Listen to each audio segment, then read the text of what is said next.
The Afghan government said last week that the U.S. has pursued a contradictory policy with regard to the Afghan war by ignoring Pakistan's role in the insurgency. The government's remark came after the leak of U.S. military documents by the organization WikiLeaks, showing current and former members of Pakistan's spy agency were actively collaborating with the Taliban in plotting attacks in Afghanistan.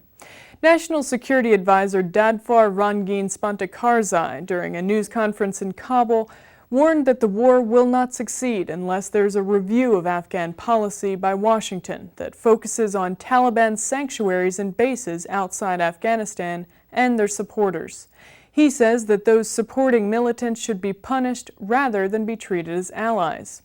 It is really not justifiable for the Afghan people that you give to a country $11 billion or more to help its reconstruction or strengthen its security or defensive forces, but on the other hand, those very forces train terrorism.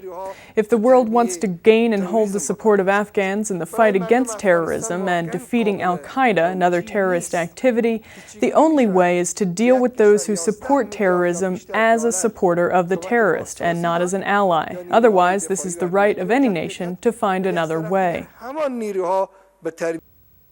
In its first reaction to the leak, Afghanistan's National Security Council said the United States had failed to attack the patrons and supporters of the Taliban hiding in Pakistan throughout the 9-year conflict.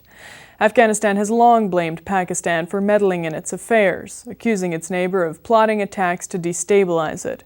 Pakistan's government, which has had long-standing ties to the Taliban, denies involvement in the insurgency and says it is a victim of militancy itself. The White House has condemned the WikiLeaks disclosures, saying it could threaten national security. Pakistan says leaking unprocessed reports from the battlefield was irresponsible.